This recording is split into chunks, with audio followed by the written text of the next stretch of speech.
Howdy guys, we're back for episode 13 on Land Talk. Today's topic is a little different from normal. So there's a lot of times, like even growing up around here, that I wondered who owned what property, how big it was, where the boundaries were. So I kind of wanted to run through how to get some of that information. And I've still got Katie with me today. So Katie, if you're looking for who owns a property or how the boundary lines sit or any of that information, kind of where do you start? Yeah, so we're in Milam County, so you're going to go to the Milam County CAD. You can do as easily as typing in an owner's name, well, if you don't know the owner, or you can type in the address, and it's going to show you just a list of and about that property. Mm-hmm. Mm-hmm. So I think when you find that person, it's going to give you a name, an address. Mm-hmm. I mean, that's a useful tool for us. If we're going to work with a property, we know who owns it. We know where they live at, where they get mail at anyway. It's going to break down any type of exemptions that property has. It's going to show you some past ownership of who sold it to who and who bought it. Yeah. But the coolest thing is, and I use this probably multiple times a day, every day, is the CAD map. So when we're talking about a CAD, it's the County Appraisal District, but they have a giant map and it's got all this parcel data. And anyway, the really cool tool is that, using that map, you can tell where the boundary lines are.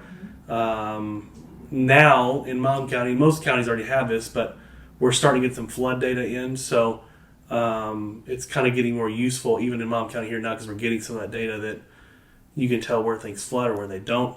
Yeah. But I guess what are kind of the downsides to using the CAD? Have you running anything on the CAD that's bad? Not necessarily bad, but just be aware it's not always correct or updated. I believe for the longest time, like when we bought our land out here in Milam County, the address that was on the county CAD was a whole different address. Mm-hmm. It was our previous address. Yep. Now, was that our fault for not updating it? Probably, yes. Right. But anyways, just be aware that different addresses could be on there. Yeah. No, you're 100% right. So, like when properties change hands, and I think it's all county dependent. I think bigger counties with more staff can do things a lot faster. But yeah, it may take a year for that name to swap on there. I mean, I've seen it take a long time for names to swap on there to be updated. If a property is being partitioned, I have a bigger one. It may take 6 months or a year for that new polygon to show up where you've cut out something out of something bigger. So if you're in Harris County, it's going to take probably a year or more. Mm-hmm. But yeah, and here's pretty similar. And the one thing that I've noticed, like especially on partition properties where you're cutting one piece out of a bigger piece, I don't know why, but sometimes that piece doesn't end up where it's supposed to be. Yeah. I know I've seen people buy a piece of property here and the polygon is way over here. So I tell people take the CAD map with a grain of salt that it may not be. It may be correct, but it may not be. And I would never get into a boundary dispute with a neighbor based on that CAD map because those lines can be shifted slightly. They could be completely. I know shapes of properties are completely wrong and not even remotely close. So, just to give you an example too, like when we bought our property, we subdivided it, and so for a while the boundary lines were not on there. It just showed the big chunk of land that we did buy, if that makes sense. Yeah, for sure. It takes a while. Yeah. The other cool thing about the CAD, and I use this a lot, and I use some other software too, but in most CADs, depending on who designed them, you can use different tools. You can draw shapes. You can measure acreage. You can measure distances. I use that a lot of times when I'm measuring road frontage, or I'm measuring how long a water line needs to be, or how far power goes back, or whatever. I can pick out two locations and draw lines between them. And a lot of times, like we're listed a property, I need to know how big a pond is. I need to know how big this field is, fill in the blank. So, how wide is the road? How wide is the easement? Yeah. I think you get a lot of useful tools there. Yeah. So being that you get all of this data, I'll kind of give a big tip. So the cool thing about having this data at your fingertips is that I've used it before on like finding deer leases. Mm-hmm. So I wasn't going to go here, but I will. So the CAD is a great tool to find a deer lease. So if you're looking to reach out to an owner that you don't know who it is, and it helps with listing stuff too, finding out who buyers are and how to reach them, contact them. And a lot of times maybe it's we're working on a property next door, but we need to get in touch with that landowner because we need an easement or fill in the blank. So anyway, getting access to that's really helpful. man, if you're looking for a deer lease, that's the best way to find out who owns that piece of property you're trying to hunt and send them a letter, or get on Facebook and find them and send them a message. I mean, it's a super powerful tool. I know people that they need cows leased on certain properties, and they're like, how do I get a hold of so-and-so? Or how do I get a hold of this property? I'm like, look on the county CAD, and their address is there, send them a letter. And there's some people's info that they can withhold. You can withhold your information from the CAD.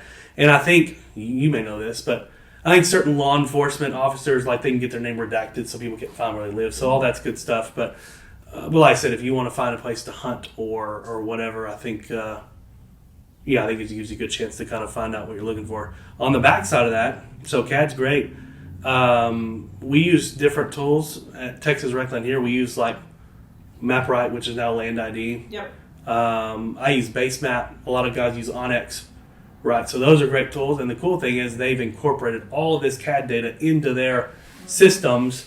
So it can be used for the outdoors. So. I have Onyx on my phone, and then we use Land ID as well. Yep. And there's so many tools that I recently told you. I was like, this is complicated. Yeah. Like, there were so many things that you could do on Land ID that I was just like, John, you need to help For me. sure.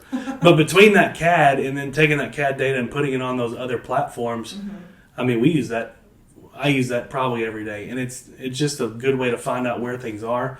Yeah. But also, let's say you have a property to where maybe the boundary between you and a neighbor is not very clear. That, Basemap or Onyx, wherever, is going to get you pretty dang close. Yeah, you can really see. You can use satellite and really help you view. At least it tells you, you're kind of close to the line or far away from the line. So I think a lot of times it helps make sure that you don't trespass on other people's properties. I think that's a useful tool. And then on the backside of all this, I mean, getting all this CAD data and tying it in with Land ID or Basemap or Onyx, I mean, those are tools that we can offer to buyers of, hey, here's an interactive map. You can zoom in, zoom out. Well, I think one of the best things that we do at Texas Rec is not only do we put it on multiple listings, or multiple MLSs, but we use land.com. And we go into Land ID or Map ID. MapRight, yeah. MapRight, they changed names. So we go into MapRight and we really put that on the website so you as buyers can really see what you're getting.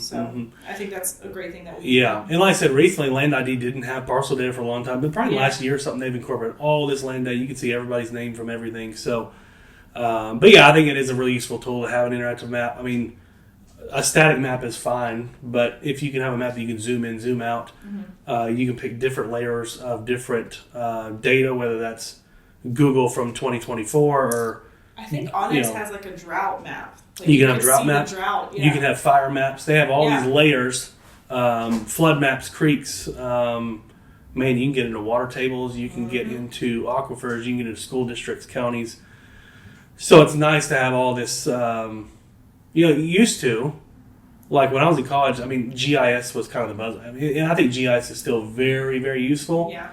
But, now with the way things are with this parcel data and these different layers, it's like you have the power of GIS without having to take all the classes to know how to do all the complicated arc mapping and whatever. So, I think those tools are super useful. And when I'm sending somebody out to a property, or let's say a buyer wants to look at a property, whatever it is, I'm going to send them a Land ID. And say, hey, this is going to put your physical blue dot on this map, and it's going to move when you move. But being able to know where you are on a property in reference to the property itself. I feel like, to your point, there's been times where I have a buyer and we go out to a property and we're completely on a different street, or we're several hundred yards away, and it looks like the listing that we're going to look at, but it's not. And that's because the boundary lines. I actually saw recently there was a for sale sign on the highway, and they put whoever is selling that property put their sign in the completely wrong driveway. Yeah, it happens. So like 3 days later it was moved. No, it happens. And I'll tell you, like, the hard thing for me when I'm walking a property with a buyer, and I'm specifically talking about partition properties because there's no fences or anything yet, but like what I've learned on mapping is the line that you think is running a certain direction is probably not running that direction. I think in my brain that I can project a straight line perpendicular to a county road, and I'm wrong 1,000% of the time. So, but all that being said, if you have this kind of interactive map that has the lines drawn, and then you can see your blue dot on there, and then reference different landmarks, whether it's a tree or an opening or a tank or whatever, fill in the blank.